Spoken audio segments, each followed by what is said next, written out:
Pensez-y une seconde. Le café de ce matin, le smartphone qu'on tient dans la main, chacun de ces objets a parcouru des milliers de kilomètres. Comment? Grâce à un système incroyablement complexe et pourtant quasi invisible, la chaîne logistique moderne. C'est elle, littéralement, qui fait tourner notre monde. On a l'impression que c'est un peu magique, non? On clique sur un bouton et hop, quelques jours, parfois même quelques heures plus tard, le colis est là. Mais qu'est-ce qui se passe vraiment entre le clic et la sonnette? C'est une sorte de ballet mondial hyper orchestré. Allez, on va jeter un œil en coulisses. Sauf que, voilà, cette belle mécanique, elle est sous une pression énorme en ce moment. Les coûts qui grimpent, l'urgence climatique qui frappe à la porte, nos habitudes d'achat qui changent tout le temps. Bref, pour faire simple, la chaîne logistique n'a pas le choix. Elle doit se réinventer, totalement. Alors, comment on va décortiquer tout ça? D'abord, on va voir son rôle de moteur. Puis on parlera de l'obsession de l'efficacité. Ensuite, on plongera dans la révolution circulaire, un truc qui change vraiment la donne. On verra aussi comment tout ça se connecte à l'expérience d'achat et on finira par un petit coup d'œil vers le futur. Ok, première étape, ce fameux moteur invisible. L'image d'un système circulatoire pour l'économie est vraiment juste. Ça pompe, ça distribue, ça fait vivre le commerce, sauf que ce système aujourd'hui, il subit un vrai stress test 24 heures sur 24. La grande question, c'est donc comment le faire évoluer, comment le rendre plus costaud, plus malin et surtout plus durable.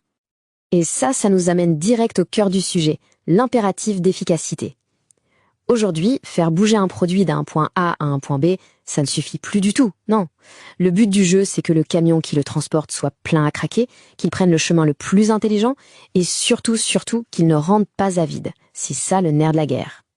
Parce que quand ce n'est pas optimisé, les conséquences sont immédiates et elles font mal. D'abord, les coûts opérationnels qui explosent. Pensez à tous ces camions qui roulent à moitié vides, c'est un gaspillage monumental. Ensuite, l'empreinte carbone, évidemment. Et puis pour nous, au bout de la chaîne, des retards, de la frustration. Tout ça se cristallise sur ce qu'on appelle le dernier kilomètre, qui est de loin l'étape la plus chère et la plus compliquée à gérer. Bon, ok, mais comment on fait? En fait, il y a 3 leviers principaux. D'abord, la planification intelligente. On centralise les infos pour arrêter de faire rouler des camions pour rien. Ensuite, l'analyse de données, en temps réel, pour pouvoir s'adapter s'il y a un bouchon ou un imprévu. Et enfin, la consolidation. L'idée est simple, on regroupe les expéditions. Au lieu d'avoir 10 camionnettes à moitié vides, on en a 5 qui sont pleines à ras-bord. Le résultat? Moins de trajets, plus d'efficacité. C'est logique. Mais attention, optimiser ce qui existe déjà, c'est bien, mais ça ne va pas suffire. Le vrai saut, la révolution, c'est de changer complètement de logique. On passe d'une ligne droite, je prends, je fabrique, je jette, à une boucle, un cercle. Et pour bien saisir l'ampleur du truc, regardez ce chiffre, 105 milliards d'euros. C'est énorme. Alors à quoi ça peut bien correspondre? Eh bien, c'est le poids du marché mondial de la seconde main. C'est pas juste une petite mode, c'est une véritable lame de fond, et ça change tout pour la logistique, parce qu'un produit n'est plus en fin de vie, il est potentiellement au début d'une deuxième vie. Et ça, il faut savoir le gérer. Voilà, c'est ça, la logistique circulaire. Son job, c'est de s'occuper de ce qu'on appelle les flux inverses. En gros, tout ce qui revient. Le vêtement qui n'est pas la bonne taille, le téléphone qu'il faut réparer, le meuble à remettre à neuf. L'idée, c'est de se dire que rien n'est un déchet. Tout est une ressource. La différence est flagrante quand on met les deux modèles côte à côte. D'un côté, une ligne droite qui finit à la poubelle, une perte sèche. De l'autre, une boucle où on essaye de garder la valeur le plus longtemps possible. Pour une entreprise, ça veut dire tout repenser. Comment on fabrique, comment on vend, comment on gère les retours. C'est une révolution de la pensée, il n'y a pas d'autre mot. Et toute cette complexité, avec des produits qui circulent dans tous les sens, ça nous amène au troisième point clé. Aujourd'hui, la frontière entre le site web où l'on commande et la boutique en bas de la rue, elle est de plus en plus floue. Le gros défi, c'est de faire en sorte que la logistique derrière suive et que tout ça soit super fluide, sans couture. Et ce n'est pas juste une impression, les chiffres le confirment. Quand ça marche bien, 62% des boîtes voient une vraie amélioration de la satisfaction client.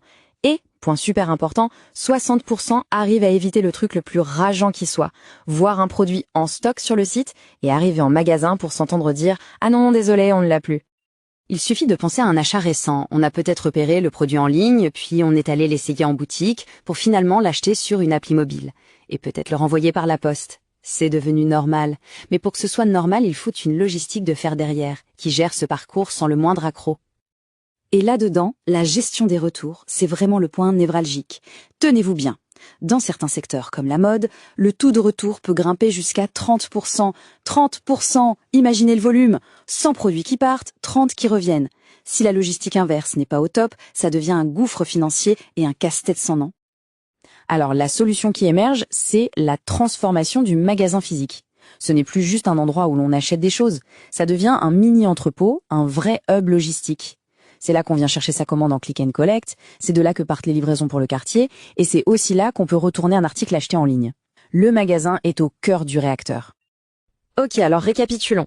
On a parlé d'efficacité, de la révolution circulaire et de l'expérience client unifiée. Maintenant, si on met toutes ces pièces du puzzle ensemble, ça donne quoi? À quoi ressemble la logistique du futur? En fait, tout ça tient sur 3 grands piliers. Premier pilier, l'agilité. Il faut être capable de réagir vite parce que le monde change tout le temps. Deuxième pilier, la durabilité. Ce n'est plus une option, c'est devenu non négociable. Et enfin, le troisième pilier, être totalement centré sur le client pour que son expérience soit Ntelle, du début à la fin. Et tout ça, ça nous laisse avec une grande question pour la fin. On a souvent l'impression que pour aller vite et croître, il faut sacrifier l'intelligence et la durabilité. Le grand défi de la chaîne logistique moderne, c'est de prouver le contraire. C'est de montrer que ces 3 choses, non seulement peuvent aller ensemble, mais qu'elles doivent avancer main dans la main.